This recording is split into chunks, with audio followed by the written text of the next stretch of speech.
S'il vous plaît, tout le monde. Voilà. Je sais que l'endroit est assez exigu, mais ne vous inquiétez pas, tout le monde verra la grande vedette du jour. Bonjour à tous, bienvenue dans ce nouvel épisode de Conversation avec.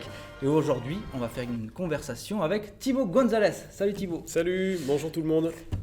Thibaut, si vous le connaissez peut-être, puisqu'il avait déjà foulé les planches du Centre culturel Isadora Duncan en 2020 lors du Tremplin des jeunes talents du rire. Enfin, c'était il y a déjà 2 éditions. Et souvent, comme souvent, on propose aux jeunes talents de venir, quand ils nous tapent dans l'œil en tout cas, de venir présenter leur spectacle entier sur scène. Et c'est ce que va faire Thibaut la semaine prochaine, donc jeudi 27 janvier à 21h, en nous présentant son spectacle Le Grand Départ. Ouais. Est-ce que tu peux nous en parler un petit peu pour donner envie à nos amis qui nous regardent de venir te voir jeudi prochain? Et oui, de dire qu'est-ce que c'est le Grand Départ. Exactement. Alors le Grand Départ, c'est un seul en scène, c'est une fresque familiale, d'où le sous-titre Le Grand Départ, fresque familiale.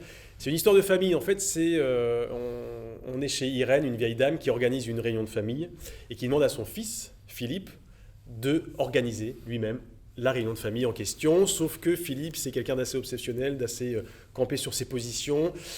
Et tout est très carré, sauf que là, aujourd'hui, rien ne va se passer comme lui, il a prévu. Et donc, ça va être une succession d'embûches, de contrariétés pour Philippe, de plus en plus. Ça va monter, jusqu'à la fin de cette journée qui va être très compliquée pour lui. Jacques Brel, là, c'est bon, là. Maman Maman Articule, là. Attends. T'as mis tes dents, toi? Oui, Nicolas, qu'est-ce que tu veux?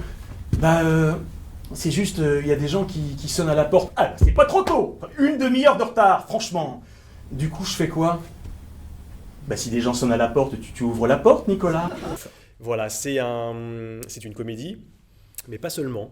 Ça parle des relations parents-enfants, par extension des relations grands-parents-petits-enfants. Donc, il y a aussi un peu de nostalgie, un petit peu de choses comme ça qui vont venir. J'espère vous rappeler des choses, des souvenirs. En tout cas, c'est le but. Voilà. Et toi, tu joues tous les personnages de cette fresque familiale ou tu joues que Philippe? Et est-ce que Philippe, d'ailleurs, c'est un peu toi dans cette histoire? Alors Philippe, ça pourrait être un peu moi, j'espère vraiment que non. Mais vous verrez, mais vraiment, ça pourrait être un peu mon père peut-être, ça pourrait être le père futur que je serais. C'est un mélange de plein de choses, comme Irène, qui pourrait être ma mère, qui pourrait être... Enfin, on ne sait pas, je brouille les pistes volontairement. En tout cas, les thèmes me sont très personnels, mais c'est pas du tout autobiographique. Ou alors, si on me connaît très très très très bien, on peut reconnaître des choses. Mais là, peut-être, vous verrez. Qu'est-ce qu'elle fout là, la Corinne, là? La grosse dame. Non, mais discrètement, regarde discrètement.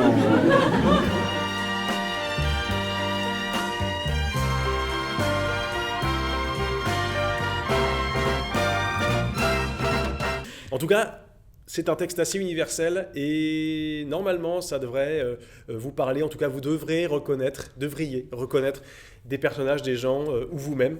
J'espère pas que ça va tomber sur Philippe. Super. Et donc du coup, avant le Grand Départ, est-ce que tu peux nous parler un peu de ton parcours en tant qu'acteur, peut-être en tant qu'auteur aussi? Alors oui, donc... Au début du commencement, j'ai fait un BTS audiovisuel en montage parce que je voulais être réalisateur. Et puis après, je me suis dit, c'est quand même pas mal de jouer la comédie. Et donc, du coup, je me suis inscrit au cours Florent. Et depuis, il m'a sorti des cours Florent. J'ai joué dans pas mal de pièces de théâtre à Paris en tournée, au Festival d'Avignon aussi. Des courts-métrages ensuite. J'ai commencé l'image par des courts-métrages, notamment Les Talents Canadami, qui est donc l'Adami qui organise tous les ans des scénarios et des tournages de courts-métrages présentés spécialement à Cannes. Voilà, il y a une vingtaine de comédiens sur beaucoup de candidatures, donc c'était assez chouette d'en faire partie cette année-là. Il y a aussi une web-série qui s'appelle Le Meufisme. Je vous encourage à aller regarder, c'est toujours disponible sur YouTube. Je vais vous mettre le lien dans la description de toute manière. Voilà, vous cliquerez sur ce lien, Le Meufisme, comme une meuf, isme. Voilà, c'était coproduit par Canal+, et c'était une belle expérience. Et puis pas mal de pubs aussi ces derniers temps. La dernière en date, j'y pense maintenant, c'est pour Century 21 où l'agent immobilier que j'incarne fait des chèques à tous les commerçants du quartier. Et c'est assez vivant, c'est assez chouette, c'est toujours de la comédie.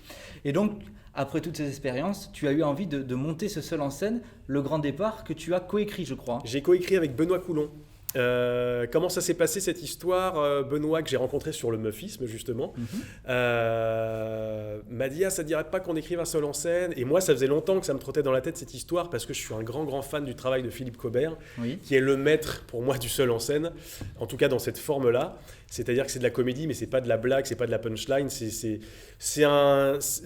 une atmosphère, voilà. Et avec des personnages hyper précis. J'y arrive pas encore à son niveau, mais en tout cas, je tends à y aller. Voilà, c'est une inspiration. C'est une inspiration, et je vous invite à découvrir son travail, d'ailleurs, Philippe Cobert. Et donc tout ça a fait que j'avais envie, j'osais pas trop me lancer, j'avais pas forcément le truc pour savoir quoi écrire. Et puis voilà, la proposition de Benoît, je me suis dit, ok, cherchons ensemble. On a cherché, on a travaillé, on a écrit beaucoup de choses, et puis on a réduit jusqu'à ce que on vous propose le grand départ qui dure 1h05, 1h10. Voilà, donc c'est un travail... C'est un travail à deux, et puis après il y a Marie Lelon qui est venue faire la mise en scène, qui a aussi rajouté sa patte, et voilà. En tout cas, l'envie d'écrire, ça vient de là. Et le résultat, pour le découvrir, on fait comment? Bien, on vient jeudi prochain au Centre culturel Isadora Duncan à 21h. Exactement, pour découvrir le grand départ de Thibaut Gonzalez. Et tout ce qu'il vous reste à faire, c'est venir, quoi. Ben oui, réservez, cliquez, appelez, je ne sais pas, mais venez. On vous met toutes les infos de toute façon sur la vidéo, en bas, vous savez quoi faire. À très bientôt. Au revoir, merci. Et à bientôt pour une nouvelle vidéo. Merci Mickaël. Ciao Thibaut. C'était trop chelou. Tu peux pas faire une réunion de famille classique, comme chez les gens normaux, avec un gigot du dimanche, des petites pommes de terre et une sauce au vin blanc. Et là, faut toujours qu'il y ait du drame avec toi, toujours.